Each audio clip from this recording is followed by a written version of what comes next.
हम अभी तक चुप थे। सिर्फ धीरज और आशु दादा के कहने पे हमें मजबूर मत करो कि हम सब कुछ बोल दे। और ये जो सारे इल्जाम तुम हम पर लगा रही हो, क्या सबूत है तुम्हारे पास? रज्जी, क्या तुमने नर्मदा को जहर वाले लड्डू खिलाए थे? केतु दादा, आप? केतु, रज्जी ऐसा नहीं कर सकती।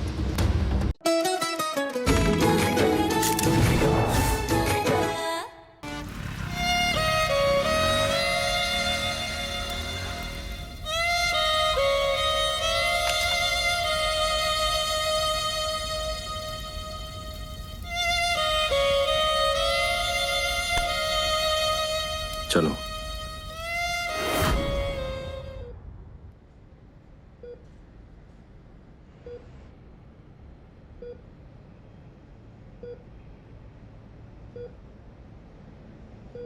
अम्मा ठीक है? क्या कहा डॉक्टर ने? अबॉर्शन की वजह से नर्मदा अभी शॉक में है और इनको नॉर्मल होने में टाइम लगेगा। ये सब सुन रही हैं, सब समझ भी रही हैं, पर अभी इनका माइंड किसी भी बात के लिए रेस्पॉन्ड करना नहीं चाहता। अगर सरल शब्दों में कहूँ तो ये अभी किसी से भी बात करने के लिए रेडी नहीं है।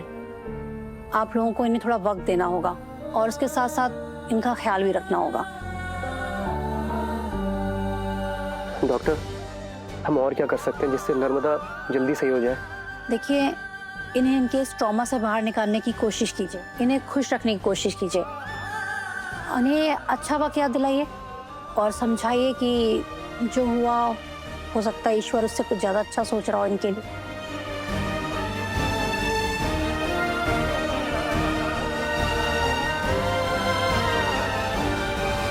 महादेव जी। जी डॉक्टर साहब। आपसे कुछ बात करनी थी, आप बाहर आ सकते हैं प्लीज? हाँ आइए। आसु।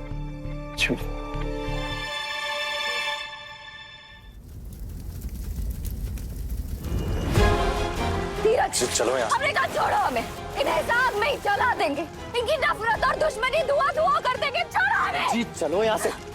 क्यों जाए? इनकी वजह से नर्मदा भाभी ने अपना बच्चा खो दिया।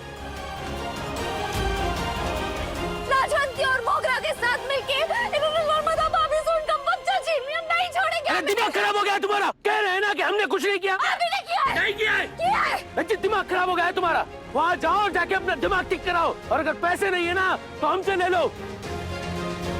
और सुन, जाके इसको बांध भैंस के साथ, क्योंकि सभ्य समाज में तो रहने के काबिल ये है नहीं। अरे लेके जा इसको।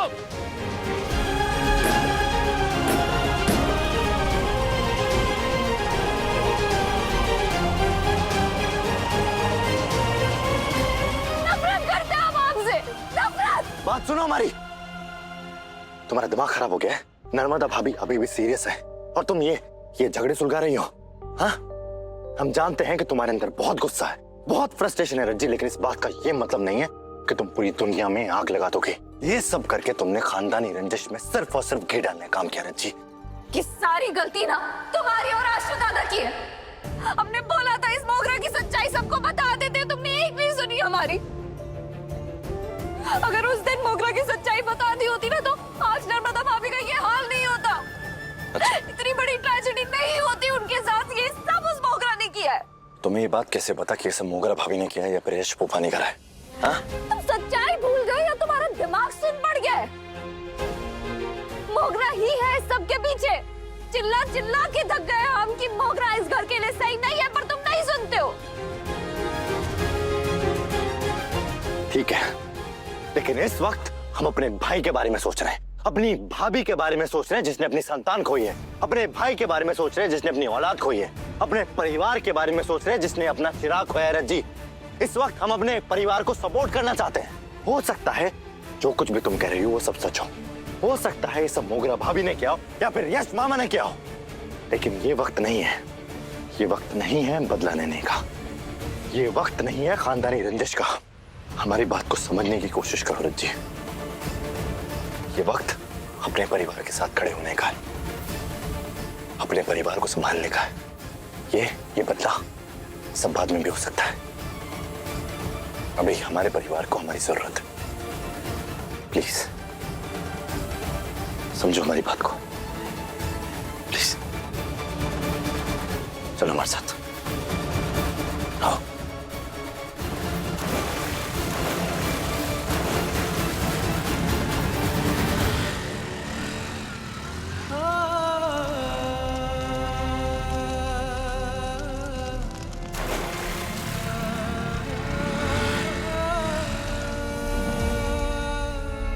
महादेव जी, मैंने नर्मदा की ब्लड रिपोर्ट्स देखी और उसमें मुझे कुछ अनयूजुअल साइन मिले, इसलिए मैंने उनकी टॉक्सिकोलॉजी रिपोर्ट मंगवाई थी, जिसमें हमें उनके ब्लड में एमाटॉक्सिन मिला है।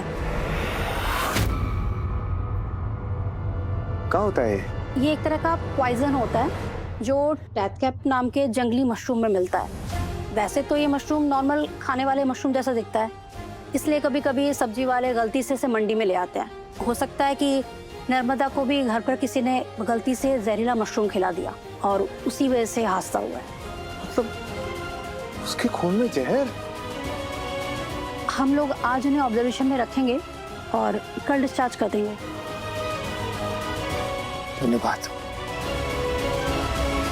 पापा जी, हमने कहा था ना कि नर्मदा को जरूर कुछ खिलाया पिलाया गया है, तभी तो उसकी ये हालत हुई है। सब रच्ची का किया कराया है।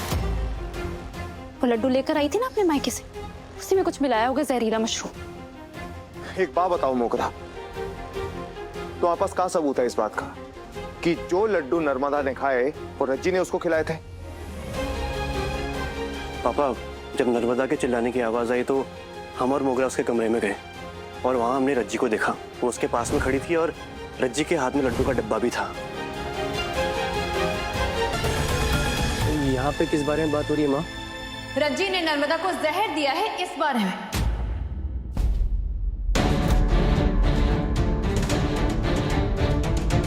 जहर दिया? मतलब? ये क्या बकवास कर रहे हो तुम? हमने भाभी को जहर दिया कि तुमने भाभी को जहर दिया? हमारा मुंह मत खुलवाओ मोगरा, हम कह रहे चुप कर जाओ। बस भाभी, आप बोलने से पहले सोचती हो एक बार, जो मुंह में आता है बोल देती हो। धीरू, मोगरा सोच समझ कर ही बात कर रही है। जैसे एक बात बताओ, मोगरा की बात को दबाने की कोशिश काहे की जा रही है? कोई मोगरा की बातों को दबा नहीं रहा। हम बस चाहते हैं कि इन बेकार की बातों को बढ़ावा ना मिले। बेकार की बात नहीं है मम्मी जी। रज्जी ने अपने मायके से आए लड्डू नर्मदा को खिलाए थे और उन लड्डुओं में जहरीली चीज भी मिली हुई थी। नर्मदा की रिपोर्ट में आया है और हमने ये बात डॉक्टर को पापा जी से करते हुए सुनी थी अस्पताल में। ये सब कुछ तुमने किया है, हम पर डालने की कोशिश मत करो मोगरा। हम सच कह रहे हैं, इस सब के पीछे मोगरा है, ये सब इसकी प्लानिंग है। ये जो बोल रही है एकदम झूठ बोल रही है। पापा, क्या ये बात सच है? हाँ,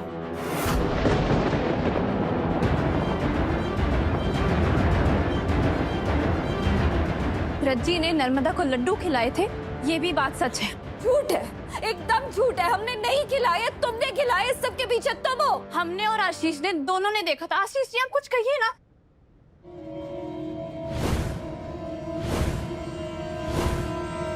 हाँ, जब नर्मदा के चिल्लाने की आवाज आई तो हम दोनों उसके कमरे में गए थे और रज्जी वहां पहले से मौजूद थी। इसके हाथ में मिठाई का डिब्बा भी था और ये नर्मदा के साथ जोर जबरदस्ती कर रही थी।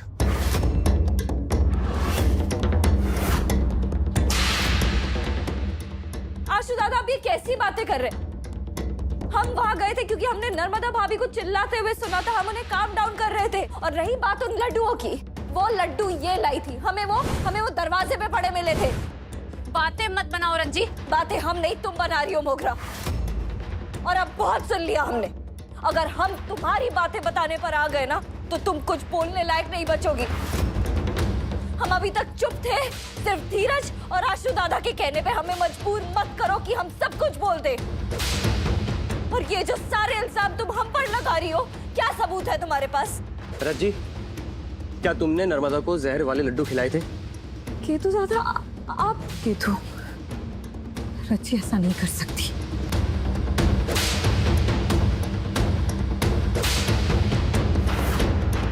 आप लोगों को हमारी बात पर नहीं, मोगरा की बात पर यकीन है।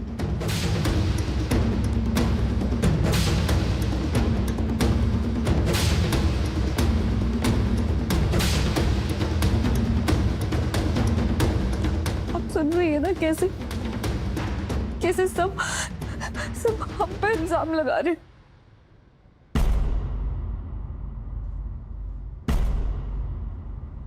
आप कुछ बोलिए ना प्लीज। की छोटी बहन को आपकी बहुत जरूरत है। अगर आप चुप रहेंगी ना तो यहाँ सब सोच लेंगे कि हमने आपके पति। आप जानती है ना हम कभी ऐसा नहीं कर सकते हैं। आप अपनी बेस्ट फ्रेंड को, अपनी छोटी बहन को जानती है ना। प्लीज प्लीज बोल दीजिए ना, सबको बता दीजिए कि हमने कुछ नहीं किया है। बता दीजिए कि हम आपसे कितना प्यार करते हैं। बता दीजिए कि कितना इंतजार कर रहे थे आपके होने वाले भाभी। हमें माफ कर दीजिए कि हम आपके ऐसे समय में आपसे सपोर्ट मांग रहे हैं, लेकिन हम क्या करें। हम आपके बिना बहुत अकेले पड़ गए हैं। हम पर कोई विश्वास नहीं करेगा। हमें हमारी बहन वापस चाहिए।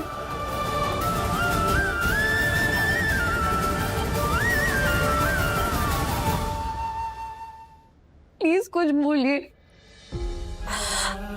भाभी हम जानते हैं कि जिस दर्द से आप जूझ रही है उसे तो हम इमेजिन भी नहीं कर सकते। अगर कोशिश भी करते हैं ना तो बस सोच के ही जहर जाते हैं। लेकिन प्लीज बता दीजिए ना सबको कि हम आपसे कितना प्यार करते हैं। बता दीजिए कि हम क्या है आपके लिए। एक बार बोल दीजिए।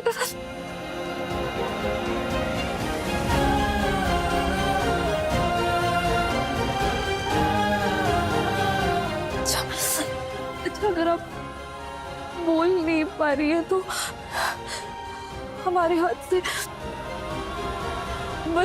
बस एक निवाला गा लीजिए। सबको समझ आ जाएगा, सबको यकीन हो जाएगा कि हम आपको जहर नहीं दे सकते। हम तो आपकी बहन है ना। प्लीज एक बार बस एक निवाला खा लीजिए। साबित कर दीजिए कि आप जानते हैं कि आपकी रंजी आपके लिए जान दे सकती है। कभी आपकी जान लेने के बारे में सोच भी नहीं सकती। जिन हाथों से हम आपको निवाला खिला रहे हैं उन हाथों से हम कभी आपको जहर नहीं देंगे। आप जानती है ना। प्लीज खा लीजिए प्लीज।